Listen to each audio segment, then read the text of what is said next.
नमस्कार दोस्तों, स्वागत है आपका गर्व से सनातनी चैनल पर। आज हम आपको फाल्गुन मास के शुक्ल पक्ष की एकादशी आमल की एकादशी के महत्व, इसकी पौराणिक कथा और व्रत की विधि के बारे में बताएंगे।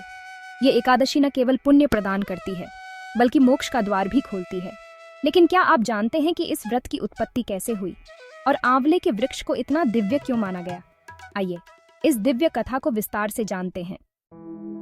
आमल की एकादशी का महात्म्य। पौराणिक कथा के अनुसार एक बार राजा युधिष्ठिर ने भगवान श्री कृष्ण से पूछा, हे केशव, कृपा करके मुझे फाल्गुन मास के शुक्ल पक्ष की एकादशी का नाम और इसका महात्म्य बताइए। भगवान श्री कृष्ण बोले, हे धर्मराज, इस एकादशी का नाम आमल की एकादशी है। यह व्रत अत्यंत पवित्र और शुभ फल प्रदान करने वाला है। इसे करने से विष्णु लोक की प्राप्ति होती है।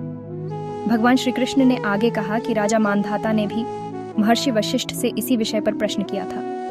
तब महर्षि वशिष्ठ ने कहा, हे राजन, भगवान विष्णु के मुख से चंद्रमा के समान कांतिमान एक बिंदु प्रकट हुआ जो पृथ्वी पर गिरा और उसी से आंवले का दिव्य वृक्ष उत्पन्न हुआ।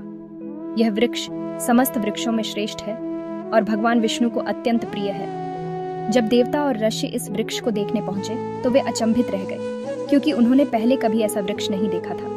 तभी आकाशवाणी हुई, हे ऋषियों, यह आंवले का वृक्ष समस्त देवताओं का निवास स्थान है।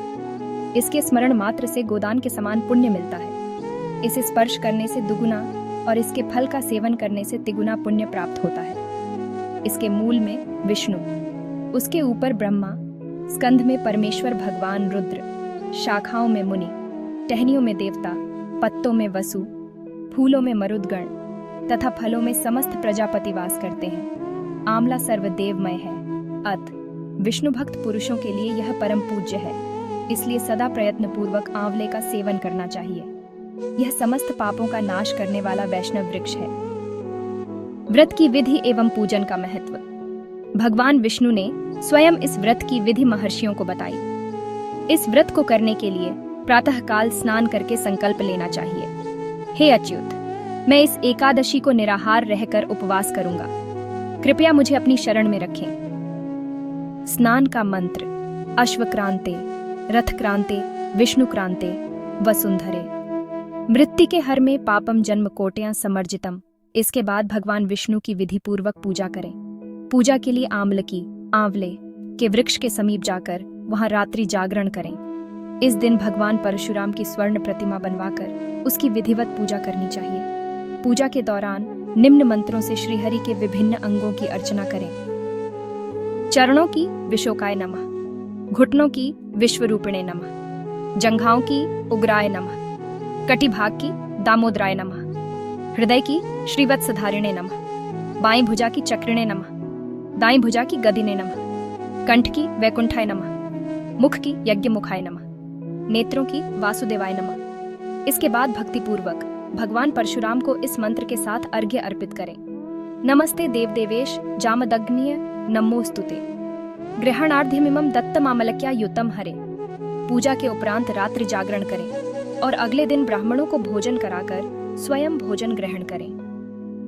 आमल की एकादशी का फल एवं लाभ। इस व्रत के पालन से समस्त पाप नष्ट हो जाते हैं और सहस्रों गोदान के बराबर पुण्य प्राप्त होता है। भगवान श्री कृष्ण ने कहा, हे युधिष्ठिर, यह व्रत मनुष्य को समस्त पापों से मुक्त कराकर स्वर्ग एवं मोक्ष प्रदान करता है।